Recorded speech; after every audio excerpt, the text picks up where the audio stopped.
Hello friends, स्वागत है आप सभी का अपने यूट्यूब चैनल सोशियोलॉजी क्लासेज में। तो हम आज जनजातियों के बारे में चर्चा करने वाले हैं। उनका अर्थ, परिभाषा एवं विशेषताएं क्या हैं, इस पे विस्तार से चर्चा करने वाले हैं।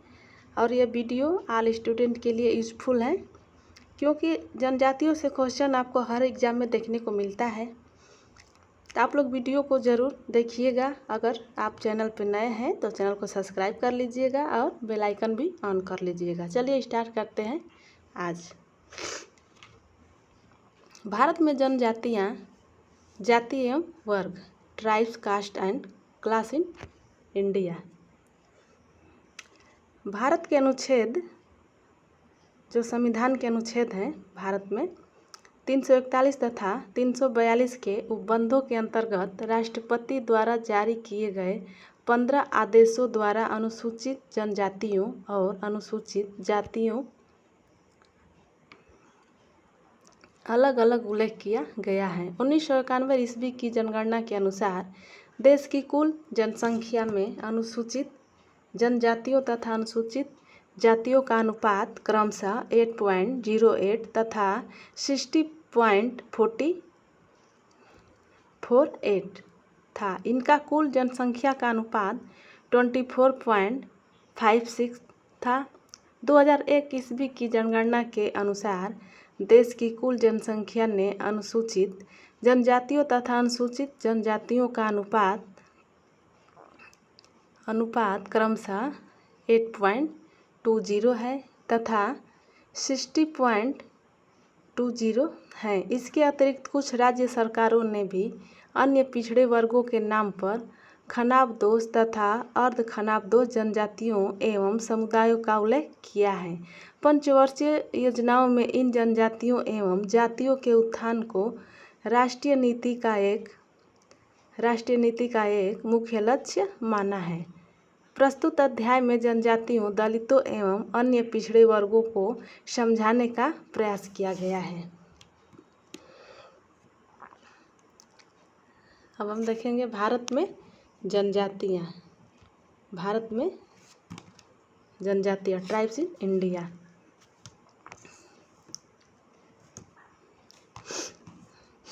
भारतीय समाज व संस्कृति को जनजातियाँ निराली छवि प्रदान करती हैं। भारत में 532 जनजातियाँ निवास करती हैं तथा इनकी जनसंख्या कुल जनसंख्या का लगभग 7% है। जनजातियों को वन्य जाति, आदिवासी, आदिम जाति, गिरिजन आदि अनेक नामों से पुकारा जाता है। घुरिये ने इन्हें पिछड़े हिंदू भी कहा है। जो समाजशास्त्री जीएस घुरिये हैं, उन्होंने पिछड़े हिंदू भी कहा है। वास्तव में जनजाति व्यक्तियों का एक ऐसा समूह है जो निश्चित भौगोलिक क्षेत्र में निवास करता है या विचरण करता है, किसी आदि पूर्वज से अपना उद्गम मानता है, जिसकी एक सामान्य संस्कृति है और जो समाज भी आधुनिक सभ्यता के प्रभाव से सापेक्षिक रूप से वंचित है। अब हम देखेंगे जनजाति का अर्थ एवं परिभाषा। जनजातियों का अर्थ एवं परिभाषा देखेंगे। जनजाति ऐसे लोगों का समूह है जो किसी निश्चित भूभाग, सामान्यतः जंगल या पहाड़ पर निवास करते हैं, जिनकी एक संस्कृति होती है तथा जो आज भी आर्थिक दृष्टि से काफ़ी पिछड़े हुए हैं। प्रमुख विद्वानों ने जनजाति की परिभाषाएं निम्न प्रकार से दी है। जो समाजशास्त्री हैं, उन्होंने अनेक प्रकार से परिभाषाएं दी हैं। तो गिलिन ने क्या कहा है? स्थानीय आदिवासियों के किसी ऐसे संग्रह को हम जनजाति कहते हैं। स्थानीय आदिवासी के किसी ऐसे संग्रह को हम जनजाति कहते हैं जो एक सामान्य क्षेत्र में निवास करता हो, एक सामान्य भाषा बोलता हो तथा सामान्य संस्कृति के अनुसार व्यवहार करता हो। किसका डिफिनेशन है? गिलिन। मजुमदार, इन्होंने क्या बताया है जनजातियों के बारे में? इनका क्या डिफिनेशन है? जनजाति की परिभाषा इन शब्दों में दी है उन्होंने। एक जनजाति परिवारों अथवा परिवारों के समूहों का संग्रह है। एक जनजाति परिवारों अथवा परिवारों के समूहों का संग्रह है जिनका एक सामान्य नाम होता है और जिसके सदस्य एक ही भूक्षेत्र में निवास करते हैं, एक भाषा बोलते हैं और विवाह, वृत्ति या व्यवसाय के प्रति कुछ निषेधों का पालन करते हैं तथा उनमें परस्पर आदान प्रदान एवं दायित्वों की पारस्परिकता की एक सुनिश्चित व्यवस्था विकसित हो गई है। D.N. मजुमदार ने भारत की अनेक जनजातियों का क्षेत्रीय अध्ययन किया था। वे भारत के अग्रणी मानवशास्त्रियों में से थे, इसलिए हमने उन्हीं की परिभाषा को भारतीय जनजाति के लिए अपनाया है। D.N. मजुमदार। जनजाति की प्रमुख विशेषताएं। जनजाति की प्रमुख विशेषताएं। टी.बी. नायक ने क्या डिफिनेशन दिया है? भारत की अनेक जनजातियों जैसे भील, मारिया आदि का अध्ययन किया है तथा जनजातियों की निम्नलिखित 7 प्रमुख विशेषताओं अथवा कसौटियों का उल्लेख किया है। पहला, किसी भी समुदाय को जनजाति कहलाने के लिए उनमें न्यूनतम कार्यात्मक निर्भरता होनी चाहिए। 2 नंबर, जनजाति आर्थिक दृष्टि से पिछड़ी होनी चाहिए अर्थात उनकी अर्थव्यवस्था अल्प विकसित होनी चाहिए। 3rd नंबर, भौगोलिक दृष्टि से जनजाति की अन्य लोगों से पृथकता होनी चाहिए। 4 नंबर, प्रत्येक जनजाति के सदस्यों की एक ही बोली होनी चाहिए।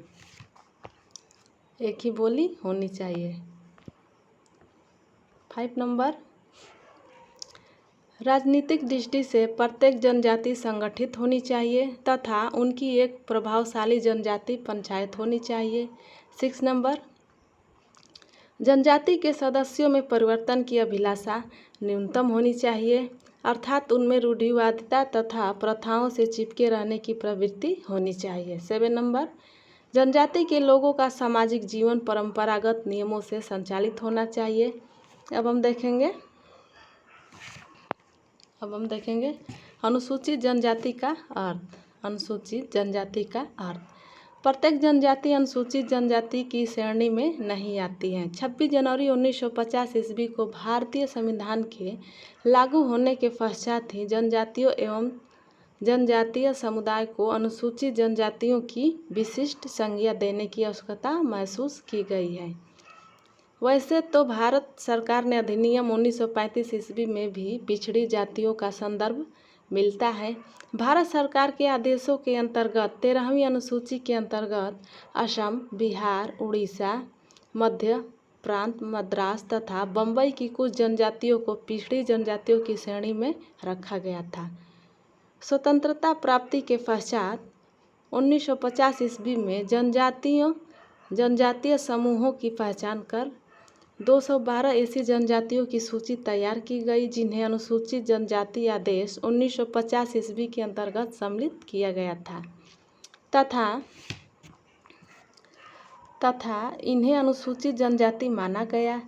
इस सूची में सभी जनजाति समुदायों को अनेक कारणों से सम्मिलित नहीं किया गया था। यद्यपि वे सभी आर्थिक दृष्टि से पिछड़े हुए थे। परिणाम स्वरूप इस आदेश का काफ़ी विरोध हुआ। इसे ध्यान में रखते हुए पिछड़ी जाति आयोग का गठन किया गया जिसके अनुमोदन से पूर्व में बनाई गई सूची को संशोधित किया गया। इसके साथ ही पुनर्गठन अधिनियम लागू किया गया। इसके अंतर्गत राज्य की सूचियों में भी परिवर्तन किया गया। वस्तुतः भारत के संविधान के अनुच्छेद 342 के अनुसार राष्ट्रपति को यह अधिकार है कि वह सार्वजनिक सूचना के द्वारा समय समय पर जनजातियों अथवा जनजाति समूहों को सूचीबद्ध करें, उन्हें अनुसूचित जनजातियों की श्रेणी में रखें। इस प्रकार अनुसूचित जनजाति से अभिप्राय संविधान के प्रावधानों के अनुकूलन सूचीबद्ध की गई जनजातियों से हैं। क्या है? सूचीबद्ध की गई जनजातियों से है। भारतीय संविधान के अनुच्छेद 342 के खंड ए में कहा गया कि अनुसूचित जनजातियाँ वे जनजातियाँ अथवा जनजातीय समुदाय या उनका कोई हिस्सा या इन जनजातियों का कोई समूह जिन्हें राष्ट्रपति द्वारा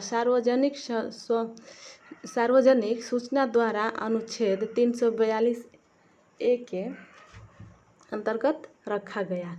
भारत सरकार द्वारा तथा प्रदेश सरकारों द्वारा समय समय पर विभिन्न जनजातियों को अनुसूचित श्रेणी में, जो विभिन्न जनजातियां हैं उनको अनुसूचित श्रेणी में अंतर्गत सम्मिलित किया गया। इस सूची में अधिकांश जनजातियों को सम्मिलित किया गया है तथा उनके उत्थान हेतु संवैधानिक प्रावधान किए गए हैं। क्या है? संवैधानिक प्रावधान किए गए हैं।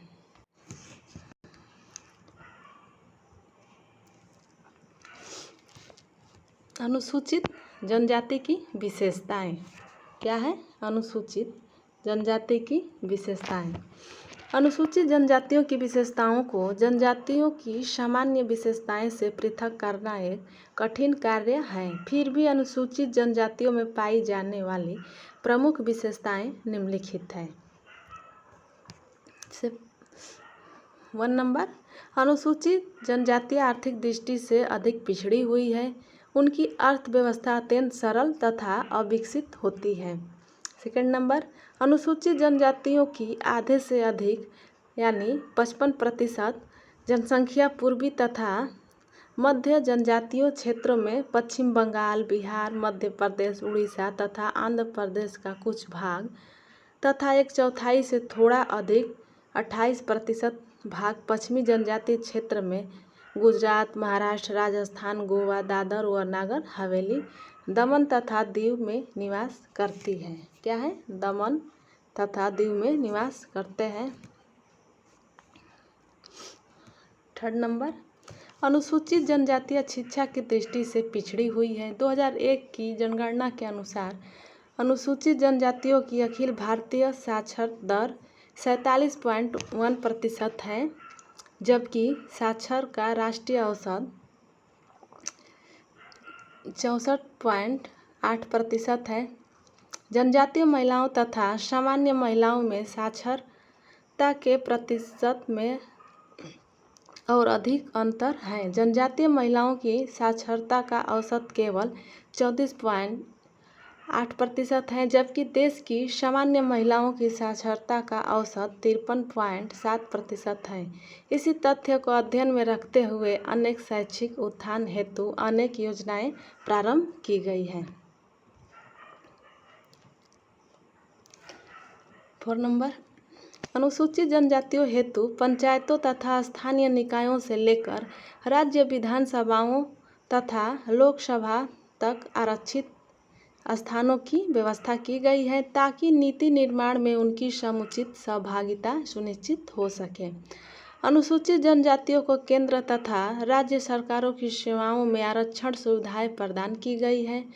इन्हें नौकरियों में आयु सीमा में छूट, उपयुक्तता में मानदंडों में छूट तथा अनुभव संबंधी योग्यताओं में छूट प्रदान की गई है ताकि नौकरियों में इनका समुचित प्रतिनिधित्व हो सके। 6 नंबर, अनुसूचित जनजातियां स्वास्थ्य की दृष्टि से भी पिछड़ी हुई है। इसका प्रमुख कारण इन्हें आधुनिक चिकित्सा सुविधाएं उपलब्ध न हो पाना। 7 नंबर, अनुसूचित जनजातियों के कल्याण एवं विकास हेतु राज्यों में कल्याण विभागों की स्थापना की गई है, जो कि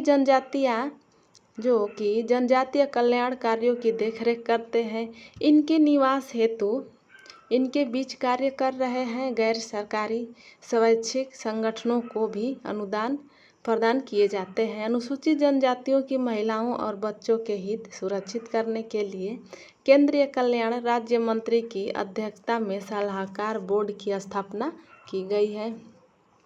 8 नंबर, पंचवर्षीय योजनाओं में अनुसूचित जनजातियों के विकास हेतु विशेष प्रावधान किए जाते हैं। विभिन्न पंचवर्षीय योजनाओं में आदिवासियों के विकास तथा कल्याण से संबंधित अनेक कार्यक्रम तथा योजनाओं को स्थान दिया गया है। आदिवासियों योजनाओं कार्यक्रम का लक्ष्य गरीबी को दूर करना है। 20 सूत्रीय कार्यक्रमों में सर्वोच्च स्थान गरीबी के विरुद्ध संघर्ष को दिया गया था। 9 नंबर, आर्थिक शोषण अनुसूचित जनजातियों की एक प्रमुख समस्या है। इस समस्या के समाधान हेतु भारतीय जनजातीय विपणन विकास संघ की स्थापना की गई है ताकि उनका आर्थिक शोषण कम हो सके। वन से प्राप्त सामग्रियों के विपणन के संबंध में सहकारी समितियों की स्थापना की गई है। गरीबी उन्मूलन कार्यक्रमों के क्रियान्वयन की दृष्टि से सरकार के द्वारा समन्वित ग्रामीण विकास कार्यक्रम, ग्रामीण भूमिहीन रोजगार गारंटी कार्यक्रम आदि को आदिवासी क्षेत्रों में लागू किया गया है। 10 नंबर, संविधान की 5वीं अनुसूची में अनुसूचित क्षेत्र वाले तथा राष्ट्रपति के निर्देशों पर अनुसूचित आदिम जातियों वाले राज्य में आदिम जाति के लिए सलाहकार परिषदों की स्थापना की व्यवस्था है। आंध्र प्रदेश, उड़ीसा, गुजरात, तमिलनाडु, पश्चिम बंगाल, बिहार, मध्य प्रदेश, महाराष्ट्र तथा राजस्थान में ऐसी परिषदों की स्थापना की जा चुकी है। ये परिषदें आदिवासी के कल्याण संबंधी विषयों पर राज्यपालों को परामर्श देती है।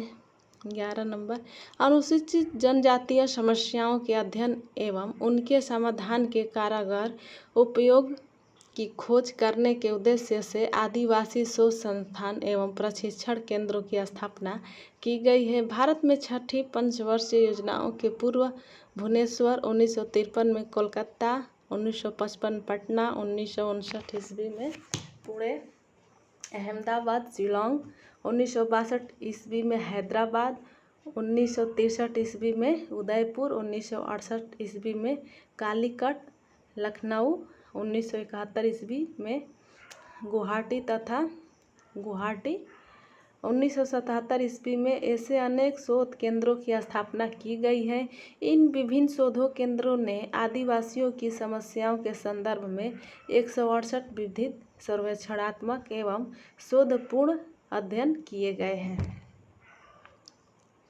12 नंबर, केंद्र तथा राज्य सरकारों के द्वारा अनुसूचित जनजातियों के लिए बनाए गए संवैधानिक तथा कानूनी सुरक्षा उपायों को लागू करने पर विशेष ध्यान दिया जाता है तथा इनके प्रभावशाली क्रियान्वयन पर भी अधिक जोर दिया जा रहा है।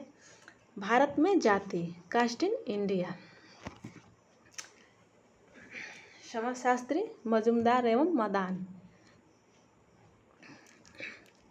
ने लिखा है कि हिंदू सामाजिक संरचना की सबसे अधिक चर्चित विशेषता जाति की संस्था है या इसे अधिकतर जाति व्यवस्था कहा जाता है। विश्व के अन्य हिस्सों में भी जाति पाई जाती है, लेकिन भारत में जिस प्रकार की व्यवस्था पाई जाती है वह अपनी जाति कुछ अनूठी विशेषता द्वारा जानी जाती है, न कि उन विशेषताओं द्वारा जो कि अन्यत्र जाति संरचनाओं में विद्यमान है। जाति को सामाजिक संस्तरण के द्वारा दूसरे रूप के वर्ग में पृथक करते हैं। उन्होंने लिखा है कि जाति एक बंद वर्ग है। किसका कंसेप्ट है? जाति एक बंद वर्ग है, मजुमदार एवं मदान का।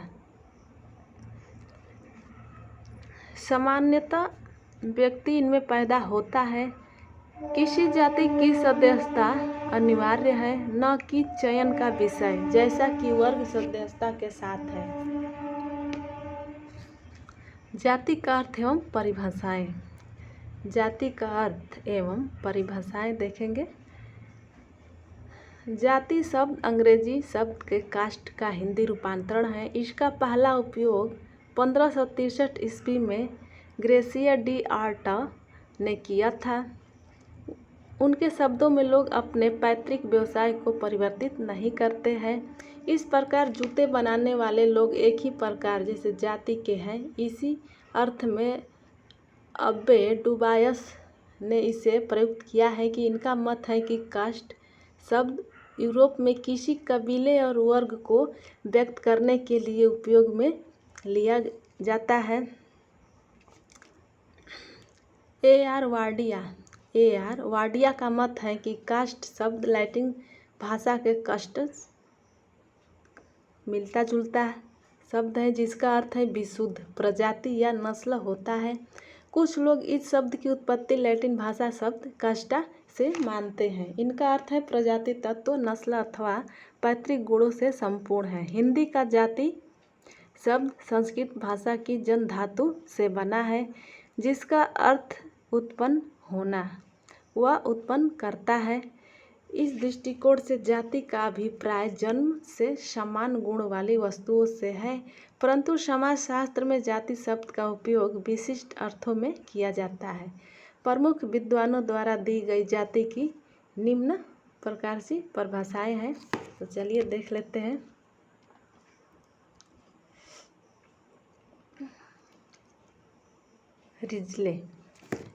रिजले के अनुसार यह परिवार या कई परिवारों का संकलन है जिसको एक सामान्य नाम दिया गया है जो किसी काल्पनिक पुरुष या देवता से अपनी उत्पत्ति मानता है तथा पैतृक व्यवसाय को स्वीकार करता है, और जो लोग विचार कर सकते हैं उन लोगों के लिए एक सजातीय समूह के रूप में स्पष्ट होता है। किसने बताया है? हर्बर्ट रिजले ने। मैकाइवर एवं पेज। अगला जो समाजशास्त्री हैं मैकाइवर एवं पेज, इनके अनुसार जब व्यक्ति की परिस्थिति पूर्णतः पूर्व निश्चित होती है, अर्थात जब व्यक्ति अपनी परिस्थिति में किसी भी तरह के परिवर्तन की आशा लेकर नहीं उत्पन्न होता, तब वर्ग जाति के रूप में स्पष्ट होता है। किसने बताया? मैकाइवर एवं पेज ने।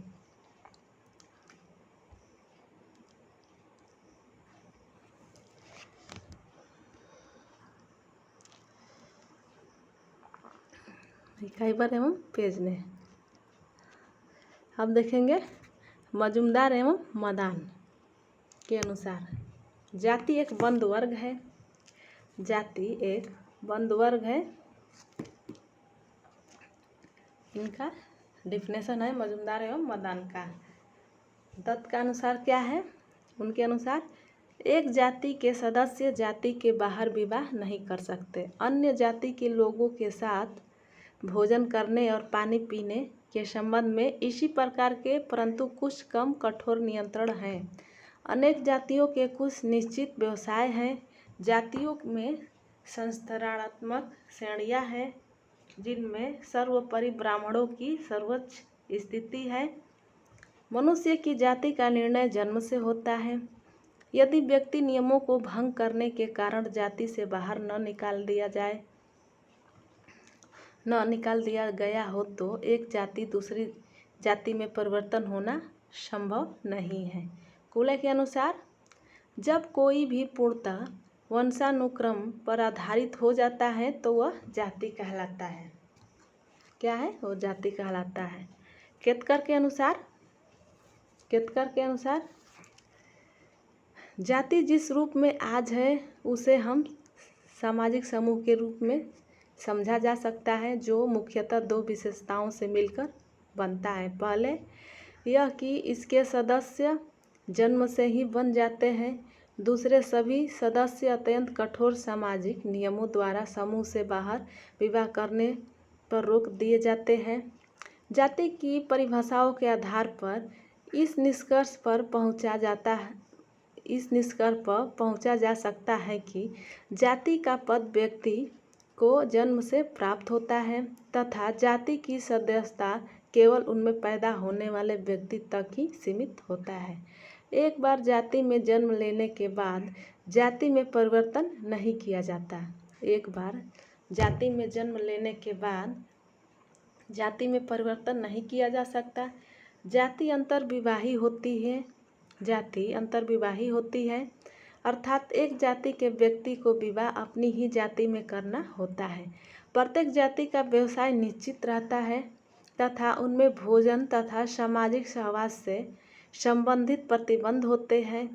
यदि इन परिभाषाओं का विश्लेषण समकालीन भारतीय समाज के संदर्भ में किया जाए तो हमें यह ज्ञात होता है कि ये समस्त परिभाषाएं आधुनिक युग में जाति का यथार्थ चित्र अंकित नहीं कर पाती। अभी तक किसी सामाजिक सामान्य परिभाषा की प्राप्त नहीं की जा सकी है। वास्तव में समाजशास्त्रियों ने तो जाति की परिभाषा देने की अपेक्षा उनकी विशेषताओं का ही विवरण प्रस्तुत किया है। इस संदर्भ में जीएस घुरिये का कहना है कि मुझे ऐसा प्रतीत होता है कि विषय की जटिलता के कारण परिभाषा देने के हर प्रयास का असफल होना निश्चित है। दूसरी ओर इस विषय पर बहुत सा साहित्य इस जाति शब्द की सुनिश्चितता के अभाव के कारण छत विपक्ष सा पड़ा है। जाति के लक्षण। इनके दत्त ने जाति व्यवस्था के निम्नलिखित 6 लक्षण का उल्लेख किया है। फर्स्ट, जाति कोई भी सदस्य अपनी जाति से बाहर विवाह नहीं कर सकता। जाति का कोई भी जो सदस्य है अपनी जाति से बाहर विवाह नहीं कर सकता। 2 नंबर, प्रत्येक जाति में भोजन और खान पान संबंधी कुछ न कुछ प्रतिबंध होते हैं जो सदस्यों को अपनी जाति से बाहर भोजन करने पर रोक लगाते हैं। ये प्रतिबंध प्रत्येक जाति में लागू होते हैं। 3rd नंबर, प्राय जाति के पेशे निश्चित होते हैं। 4 नंबर, सभी जातियों और उपजातियों में एक ऊंच नीच या संस्तरण की व्यवस्था पाई जाती है जिनमें ब्राह्मण जाति का स्थान सर्वोपरि है और उससे सर्वोच्च मान्यता प्राप्त है। 5 नंबर, जन्म के साथ ही व्यक्ति की जाति का निश्चय जीवन भर के लिए हो जाता है। केवल जाति के नियमों के विपरीत कार्य करने पर ही उन्हें जाति से निकाला जाता है। इसके अतिरिक्त एक जाति से दूसरी जाति में जाना संभव नहीं है। 6 नंबर, संपूर्ण जाति व्यवस्था ब्राह्मणों की प्रतिष्ठा पर निर्भर है। किंग्सले डेविस के अनुसार जाति व्यवस्था के निम्नलिखित 7 प्रमुख लक्षण हैं। इन्होंने भी 7 बताया है लक्षण किंग्सले डेविस। जाति की सदस्यता वंशानुगत होती है। जन्म से ही बच्चा अपने माता पिता के जाति को ग्रहण कर लेता है। 2nd नंबर, जाति की सदस्यता जन्मजात रहती है अर्थात कोई भी व्यक्ति किसी प्रयास द्वारा जैसे अच्छे कार्यों से, विवाह से, कपट वेश धारणा करके अन्यथा किसी भी अन्य कौशल द्वारा अपनी जाति बदल नहीं सकता। 3rd नंबर, जाति अंतर विवाही समूह है अर्थात जीवन साथी चुनने का सजातीयत है विवाह होता है। 4 नंबर, जाति अपने सदस्यों पर एक दूसरे के साथ खान पान, सामाजिक सहवास, सहयोग, संपर्कों की स्थापना आदि पर प्रतिबंध लगाती है। 5 नंबर, प्रत्येक जाति का एक नाम होता है जो कि जातीय चेतना को बल देता है। 6 नंबर, प्रत्येक जाति का परंपरागत व्यवसाय होता है। व्यवसाय के अतिरिक्त सामान्य जनजाति अथवा प्रजाति उत्पत्ति संबंधी विश्वासों, सामान्य धार्मिक कृत्यों अथवा किन्हीं विशेषताओं द्वारा जाति संगठित होती है। 7 नंबर, प्रत्येक जाति के मध्य श्रेष्ठता तथा निम्नता की भावना पाई जाती है। जीएस घुरे के अनुसार इससे क्वेश्चन हमेशा एग्जाम में बनता है जीएस घुरिये से। इनके अनुसार भी 6 लक्षण हैं। इन्होंने 6 लक्षण का उल्लेख किया है। पहला, समाज का खंडात्मक विभाजन। 2nd number, संस्तरण। 3rd, भोजन व सामाजिक व्यवहार पर नियंत्रण। 4 नंबर, विभिन्न उप विभागों की नागरिक तथा धार्मिक योग्यताएं तथा विशेषाधिकार। 5 नंबर, निर्बंध व्यवसाय को चुनाव का अभाव। 6 नंबर, विवाह है उस पर नियंत्रण। एम.एन. श्रीनिवास के अनुसार पिछली शताब्दियों के दौरान प्रचलित जाति के लक्षणों को निम्नलिखित में से 9 शीर्षकों के अंतर्गत वर्णित किया जाता है। पहला, संस्तरण तथा पदानुक्रम। 2nd नंबर, अंतःविवाह तथा अनुलोम विवाह। 3rd नंबर, व्यवसायिक संबद्धता। 4 नंबर, भोजन जलपान एवं धूम्रपान पर प्रतिबंध। 5 नंबर, प्रथा भाषा एवं पहनावे का भेद। 6 नंबर, अपवित्रीकरण। 7 नंबर, संस्कार एवं अन्य विशेषाधिकार तथा निर्योग्यताएं। 8 नंबर, जाति संगठन, जाति संगठन। 9 नंबर जाति गतिशीलता। किसने बताया है? मैकाइवर एवं पेज। एम.एन. श्रीनिवास का है ये। जाति व्यवस्था के 2 पक्ष होते हैं, संरचनात्मक, सांस्कृतिक। इन दोनों पक्षों के मिलते जुलते लक्षण का वर्णन निम्न प्रकार से किया गया है। भारतीय समाज का खंडात्मक विभाजन। जाति व्यवस्था से भारतीय समाज खंडों में विभाजित हो गया है। जाति व्यवस्था से भारतीय समाज खंडों में विभाजित हो गया है और यह विभाजन सूक्ष्म रूप से हुआ। प्रत्येक खंड के सदस्यों की स्थिति तथा भूमिका सुस्पष्ट व सुनिश्चित रूप से परिभाषित हुई है। घुरिये ने इसे सबसे महत्वपूर्ण विशेषता माना है। उनके शब्दों में इसका तात्पर्य यह है कि जाति व्यवस्था द्वारा बंधे समाज में हमारी भावना भी सीमित होती है। सामुदायिक भावना संपूर्ण मनुष्य समाज के प्रति न होकर केवल जाति के सदस्य तक ही सीमित होती है तथा जातिगत आधार पर सदस्यों को माध्यमिक प्राथमिकता दी जाती है। इस प्रकार यह विभाजन एक नैतिक नियम है और प्रत्येक सदस्य इसके प्रति सचेत होता है। यह उसके अपने कर्तव्यों का ज्ञान कराता है। इसके आधार पर वे अपने पद और कार्यों में दृढ़ होते हैं। साधारणतः कर्तव्य पालन न करने पर जाति से निष्कासन की व्यवस्था होती है, अर्थात जो आर्थिक दंड दिए जाते हैं।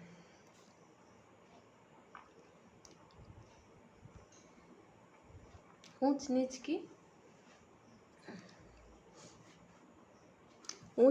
की परंपरा अथवा संस्तरण। क्या है? ऊंच नीच की परंपरा अथवा संस्तरण। जाति व्यवस्था में ऊंच नीच की परंपरा स्थापित होती है जिसमें ब्राह्मणों का स्थान सर्वोच्च होता है और निम्न स्तर शूद्र लोगों का होता है। क्षत्रिय व वैश्य लोगों की स्थिति क्रमशः इनके मध्य की होती है। पुनः ये 4 वर्ण अनेक जातियों एवं उपजातियों में विभक्त हो गए हैं। हम की भावना सीमित होने से सदस्य केवल अपने खंड या जाति के लोगों को ही महत्व देते हैं और उनमें श्रेष्ठता की भावना भी जन्म लेती है। परंतु कुछ ऐसी भी जातियां हैं जिनमें सामाजिक दूरी इतना कम होता है कि उनमें ऊंच नीच के आधार पर जो सामाजिक संरचना स्पष्ट हुई है वही संस्तरण परंपरा। जाति संस्तरण रक्त की पवित्रता, पूर्वजों के व्यवसाय के प्रति आस्था व अन्यों के साथ भोजन व पानी के प्रतिबंध आदि विचारों पर आधारित होती है। जन्म से जाति का निर्धारण। जन्म से जाति का निर्धारण।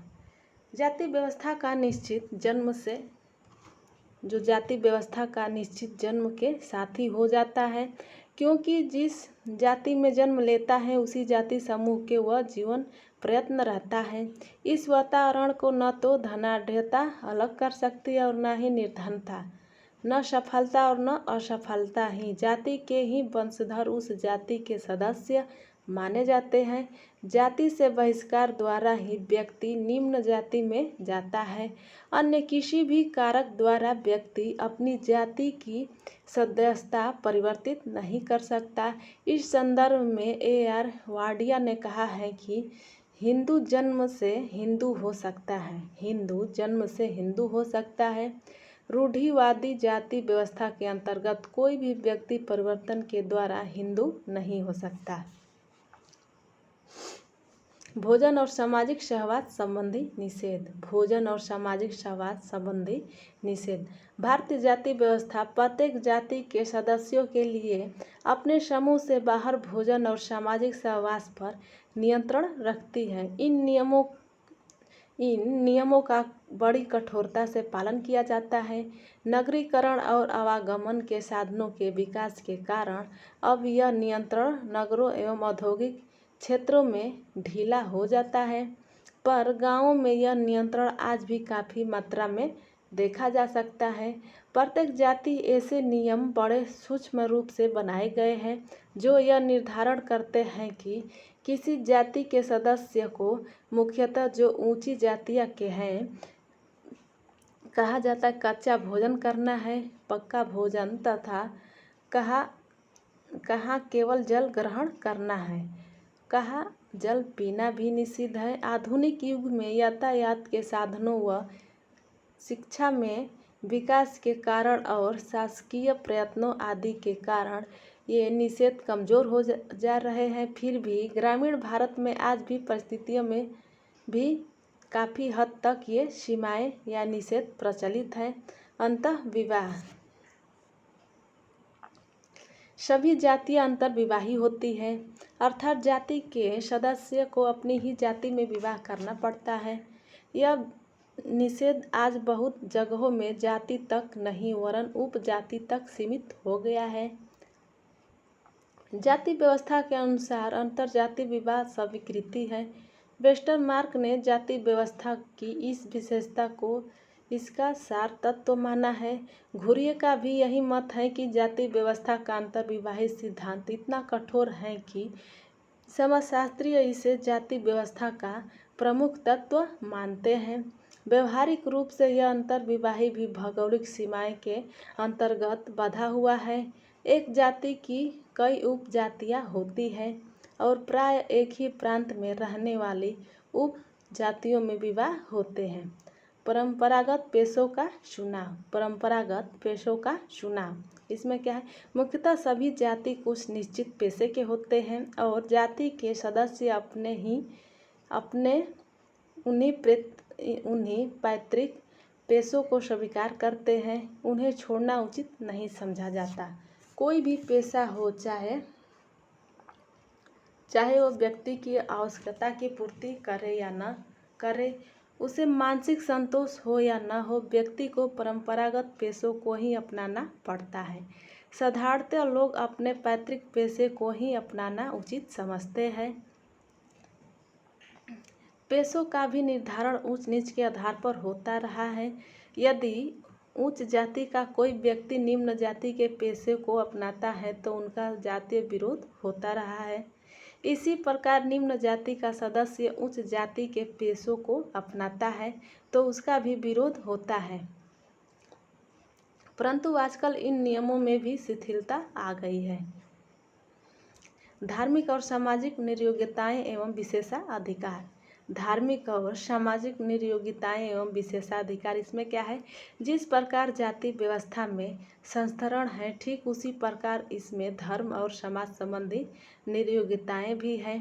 प्रत्येक मानव निवास की जगह में मुख्यतः गाँव में यदि देखा जाए तो अछूतों और अन्य निम्न जातियों की निवास व्यवस्था गाँव के छोर पर रहती है। उनके धार्मिक और नागरिक अधिकार भी सीमित होते हैं।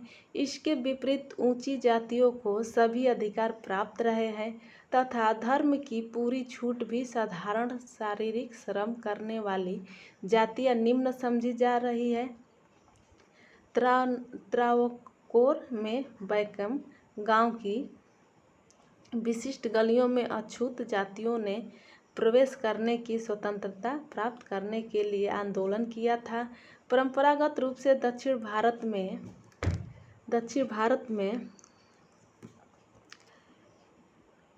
तो ये निर्योग्यताएं अपनी चरम सीमा पर रही है। यहाँ अछूतों को कुछ विशेष सड़कों पर चलने की मनाही थी।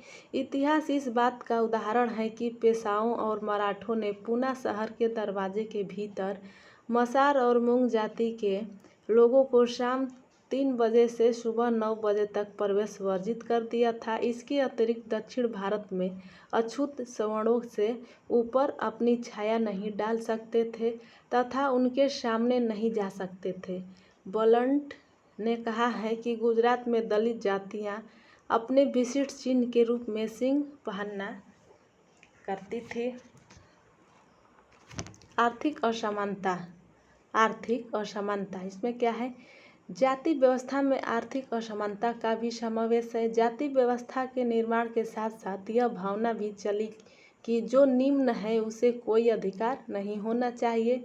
निम्न जाति के कार्य चाहे वह जीवन यापन के लिए कितने ही उपयोगी क्यों न हो, मूल्य की दृष्टि से हीन समझे जा रहे हैं। इस प्रकार उनकी आय, संपत्ति और सांस्कृतिक उपलब्धियां भी बहुत कम रही है। उनकी शिक्षा, दीक्षा आदि का सदा से अभाव रहा है। परंपरागत रूप से भारतीय जाति व्यवस्था की यह विशेषता रही है कि सामान्यतः उच्च जातियों की आर्थिक स्थिति भी उच्च रही है और निम्न जातियों की आर्थिक स्थिति भी निम्न रही है। किसी भी संस्था या समाज की इकाइयां का अस्तित्व अब तक बना रहता है जब तक कि वह समाज की किसी न किसी आवश्यकता की पूर्ति में सहायक हो। जब यही संस्था या इकाई समाज के लिए अकार्यात्मक हो जाती है तो उसे या तो नवीन परिस्थितियों के अनुकूल करना पड़ता है, अर्थात ऐसा न करने पर उनके विघटन की प्रक्रिया प्रारंभ हो जाती है। कई बार परिवर्तन की नवीन शक्तियाँ उपयोगी संस्थाओं व इकाइयों में ऐसे अवगुण भर देती हैं कि उनका अस्तित्व खतरे में पड़ जाता है। क्योंकि जाति व्यवस्था में हो रहे परिवर्तन के परिणाम स्वरूप जाति व्यवस्था समाप्त हो रही है। जाति व्यवस्था की समाप्ति या इनका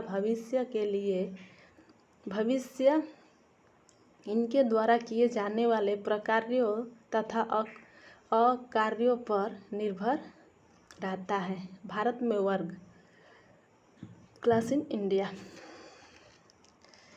समाज में भौतिक संस्कृति की वृद्धि तथा औद्योगिकरण में परिणाम स्वरूप समाज का स्तरीकरण रक्त की शुद्धता एवं जन्म के आधार पर न होकर सामाजिक स्थिति, राजनीतिक स्थिति एवं आर्थिक स्थिति के आधार पर या तीनों के सम्मिलित रूप से होता है। वर्ग व्यवस्था भी सामाजिक स्तरीकरण का एक प्रकार है। चूँकि वर्ग अर्जित पदों को महत्व देता है तथा इनमें मनुष्य अपनी योग्यता के आधार पर उच्च पद को ग्रहण कर सकता है और उच्च वर्ग का सदस्य हो सकता है, अतः यह व्यवस्था जाति के विपरीत खुली एवं लोचपूर्ण व्यवस्था है तथा इनमें परंपरागत कठोरता नहीं पाई जाती है। कार्ल मैक्स वेबर के विचारों का जो मत है कि वर्ग मुख्यतः आर्थिक अंतर पर आधारित है। कार्ल मार्क्स की मान्यता है कि प्राचीन युग से ही समाज आर्थिक आधार पर दो वर्गों में बांटा हुआ है। पहले जब कृषि युग था तब दो वर्ग थे, जमींदार तथा कृषक, सामंत तथा दास। औद्योगिकरण के बाद पूंजीपति तथा श्रमिक, चाहे पूंजीपति वर्ग को ले अथवा जमींदार या सामंत वर्ग को, इसके पास भौतिक समानताएं अधिक थी, वे मालिक रहे और कृषक, दास एवं श्रमिक वर्ग के लोग प्राचीन युग से ही अच्छी कोटि की सुविधाओं से वंचित रहे हैं। आखिर सामाजिक वर्ग क्या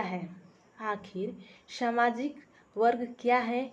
इसे हम इसके अर्थ एवं प्रमुख परिभाषाओं के आधार पर स्पष्ट कर सकते हैं।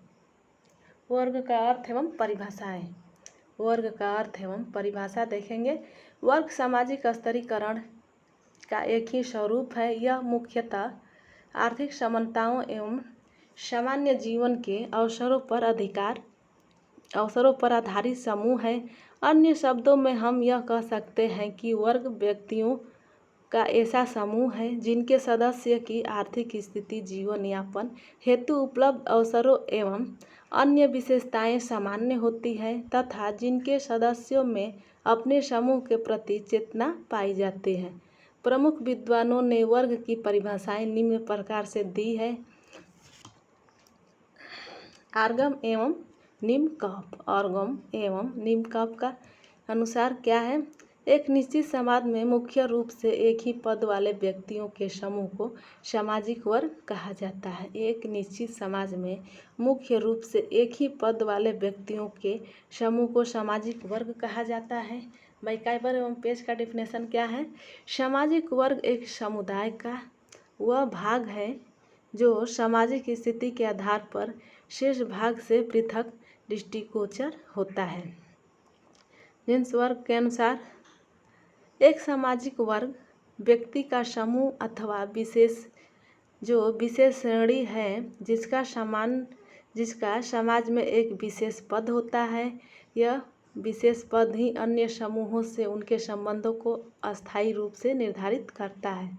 लेफियर के अनुसार सामाजिक वर्ग एक सांस्कृतिक समूह है जिसे संपूर्ण जनसंख्या में एक विशिष्ट स्थिति या पद दिया जाता है। बाटोमोर के अनुसार सामाजिक वर्ग तथ्यतः कानूनी एवं धार्मिक रूप से परिभाषित एवं मान्य समूह होते हैं जो कि बंद नहीं हैं अपितु खुले हैं। उनका आधार निर्विवाद के रूप में आर्थिक है, लेकिन वे आर्थिक समूहों से अधिक होते हैं। उपयुक्त परिभाषाओं से स्पष्ट हो जाता है कि सामाजिक वर्ग एक समान स्थिति वाले व्यक्ति का एक समूह है। इससे अभिप्राय सामाजिक स्तरण की उस मुक्ति व्यवस्था है, उस मुक्त का व्यवस्था से है जो योग्यता, शिक्षा तथा आर्थिक स्थिति पर आधारित होती है। वर्ग के लक्षण। वर्ग की परिभाषाओं से इनके अनेक लक्षण स्पष्ट होते हैं जो कि निम्नलिखित है। पहला, निश्चित संस्तरण। निश्चित संस्तरण क्या है? इसमें वर्ग व्यवस्था में व्यक्ति कुछ श्रेणियों में विभाजित होते हैं। यद्यपि वर्गों में संख्या के बारे में विद्वान में सहमति नहीं है, फिर भी यह निश्चित है कि कुछ वर्गों स्थान उच्च और कुछ का नीचा होता है। 2 नंबर, वर्ग की सर्वव्यापकता। वर्ग मानव समाज की एक सर्वव्यापी प्रघटना है। मार्क्स के अनुसार वर्ग व्यवस्था प्राचीन काल से लेकर आधुनिक काल में भी किसी न किसी रूप में सदैव विद्यमान रही है। यद्यपि उन्होंने वर्ग विहीन समाज की कल्पना की थी, परंतु अधिकांश विद्वान वर्ग विहीन समाज को केवल एक दिवास्पन मानते हैं, क्योंकि मानव जीवन के इतिहास में उसकी उपलब्धि संभव नहीं है।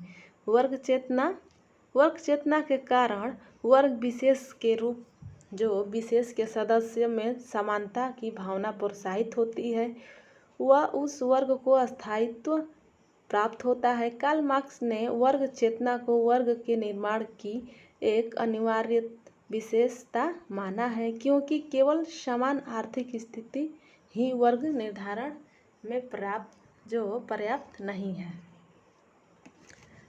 अर्जित सदस्यता। वर्ग की जो वर्ग है सदस्यता जन्म नहीं वरन योग्यता और कुशलता द्वारा अर्जित होती है।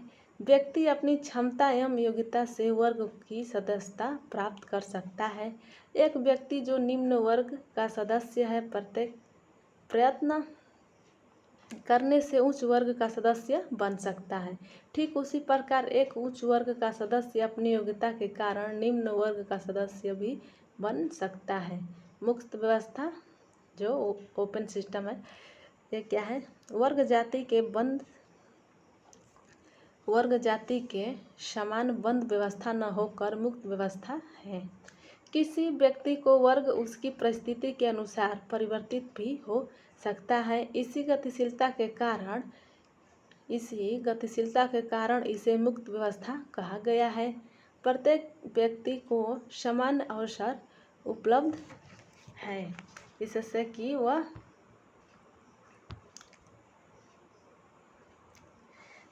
कि वह अपने गुणों को योग्यता के अनुसार ढाल सके। 9 नंबर,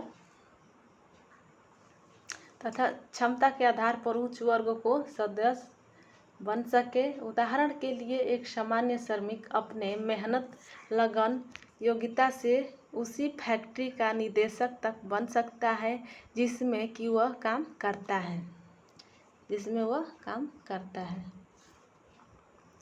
सीमित सामाजिक संबंध। इसमें क्या है? प्रत्येक वर्ग के सदस्य अपने ही वर्ग के सदस्यों से संबंध रखते हैं। सामान्यतः उच्च वर्ग के सदस्य निम्न वर्ग के सदस्य के संबंध स्थापित करने से सम्मान की हानि होती है। उनकी जो सम्मान है हानि होती है, अर्थात उनमें उच्चता की भावना होती है। ठीक इसके विपरीत निम्न वर्ग के लोगों में निम्नता की भावना होने के कारण वे जो उच्च वर्ग के लोगों से मिलने या संबंध बढ़ाने में झिझक महसूस करते हैं। इसका यह अभिप्राय नहीं है कि वर्ग व्यवस्था भी जाति की तरह अन्य समूहों के साथ रहने एवं खाने पीने पर प्रतिबंध पाए जाते हैं। इनमें केवल अपने वर्ग के सदस्य के साथ संपर्कों में प्राथमिकता दी जाती है। आर्थिक आधार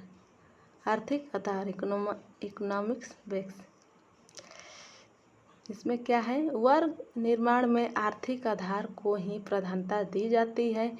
विशेषकर मार्क्स ने वर्ग निर्माण में जो वर्ग निर्माण है आर्थिक आधार को प्रधानता दी जाती है। सामान्यतः समाज के 3 प्रमुख वर्गों में विभक्त होता है, उच्च वर्ग, मध्यम वर्ग तथा निम्न वर्ग।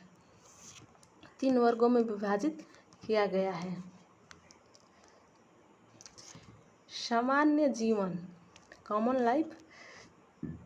यद्यपि प्रत्येक वर्ग के सदस्य को किसी भी प्रकार के जीवन यापन की स्वतंत्रता होती है, फिर भी वर्ग के सदस्य से यह आशा की जाती है कि जिस प्रकार का वर्ग हो उसी के अनुरूप सदस्य जीवन यापन करें।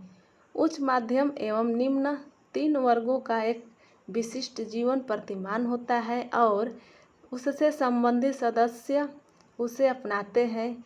इतना ही नहीं, एक वर्ग के सदस्यों के जीवन अवसरों में भी समानता पाई जाती है। सामाजिक परिस्थिति का निर्धारण। इसमें क्या है, वर्ग सामाजिक परिस्थिति का निर्धारण करता है। व्यक्ति जिस वर्ग का सदस्य होता है उसी वर्ग के अनुरूप समाज में उनकी परिस्थिति निर्धारित हो जाती है, परंतु यह परिस्थिति अस्थायी नहीं है, क्योंकि मुक्त व्यवस्था होने के कारण स्वयं वर्ग की सदस्यता व्यक्ति की योग्यता के आधार पर परिवर्तित हो सकती है। भारत में जाति बनाम वर्ग संबंधी विवाद।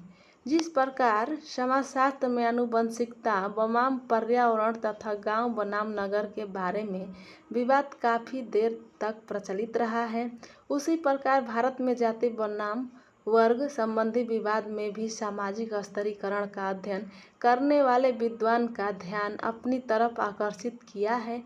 पहले भारत में व्यक्ति की परिस्थिति जन्म से ही उनकी जाति द्वारा निर्धारित हो जाती है, अर्थात व्यक्ति की परिस्थिति को निर्धारित करने में शिक्षा, व्यवसाय व पद, आर्थिक स्थिति, शक्ति इत्यादि अनेक कारकों की भूमिका होती है।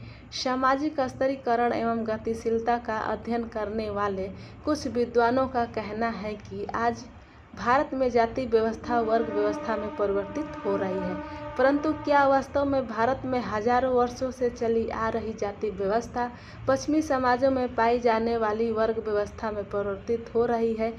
इस प्रश्न का संबंध जाति एवं वर्ग की सीमाओं से है। जाति व्यवस्था समाज की ऐसी खंडात्मक व्यवस्था है जिनके विभिन्न स्तरों में प्रक्रियात्मक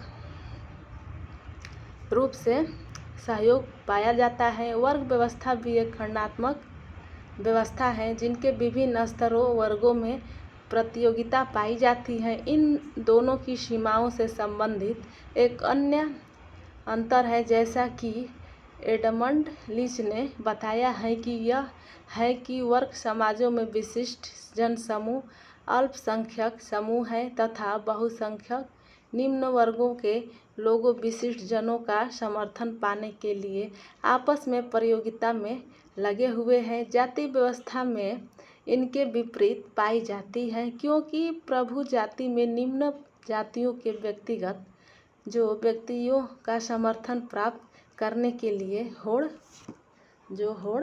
पाई जाती है। क्या यह स्तरीकरण की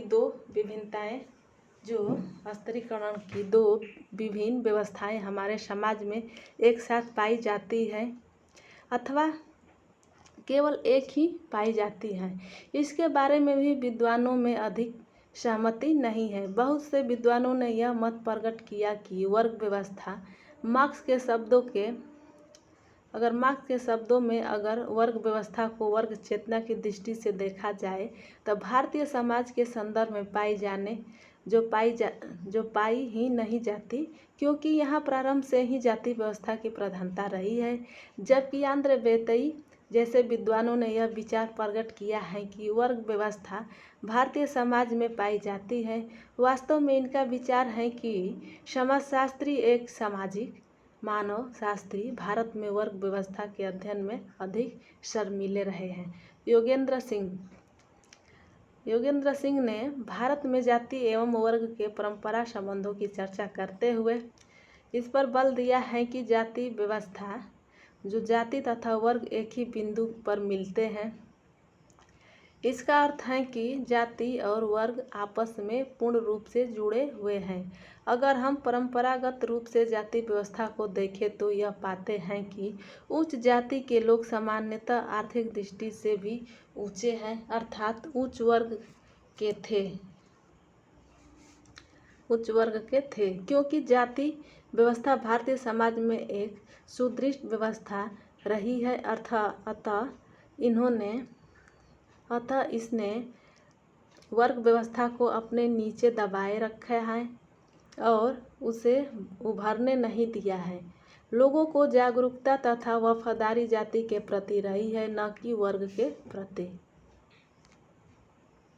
अगर हम योगेंद्र सिंह के दृष्टिकोण को स्वीकार कर लेते हैं तो इस प्रश्न का उत्तर सरल हो जाता है कि क्या भारतीय समाज में जाति वर्ग में परिवर्तित हो रही है। जाति व्यवस्था में आज नगरीकरण, औद्योगिकरण, पश्चिमीकरण, संस्कृतिकरण, आधुनिकीकरण तथा शिक्षा, आगमन एवं संचार के साधनों में विकास के कारण महत्वपूर्ण परिवर्तन हो रहे हैं। इसकी कठोर निषेधात्मक प्रवृत्ति ढीली होती जा रही है। इसका परिणाम यह हुआ कि वर्ग व्यवस्था, जिसे पहले जाति व्यवस्था अपने अंदर समाये हुए भी थे, अब उससे पृथक होने लगी है। साथ ही आज जनजातियों में सहयोग, जो कि इस व्यवस्था की सबसे प्रमुख विशेषता रही है, समाप्त होती जा रही है और इसका स्थान प्रतियोगिता वर्ग व्यवस्था की विशेषता लेती जा रही है। विभिन्न विद्वानों ने भारतीय समाज में पाए जाने वाले विभिन्न वर्गों जैसे भूस्वामी वर्ग, पूंजीपति वर्ग, श्रमिक वर्ग, काश्तकार वर्ग इत्यादि का उल्लेख किया गया है।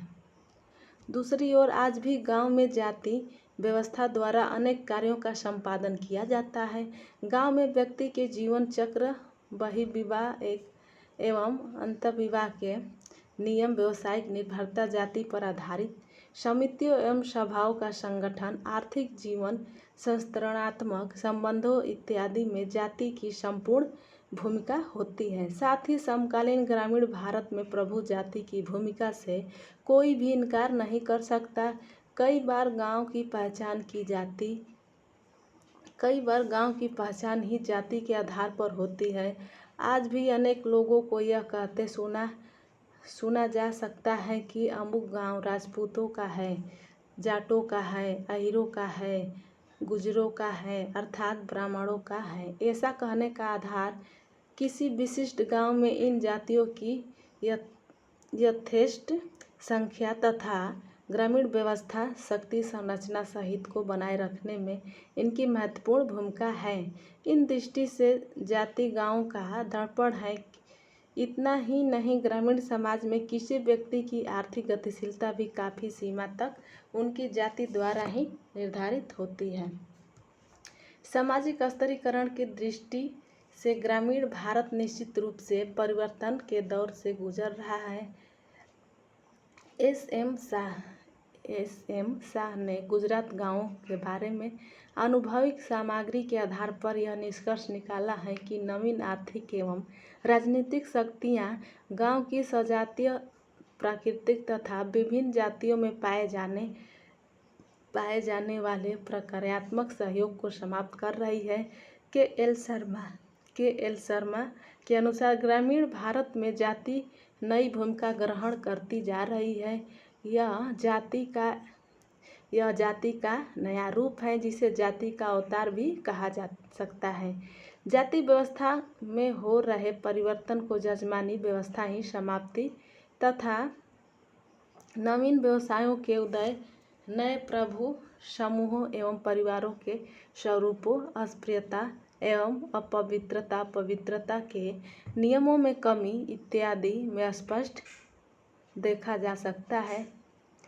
परंतु ग्रामीण भारत में संरचनात्मक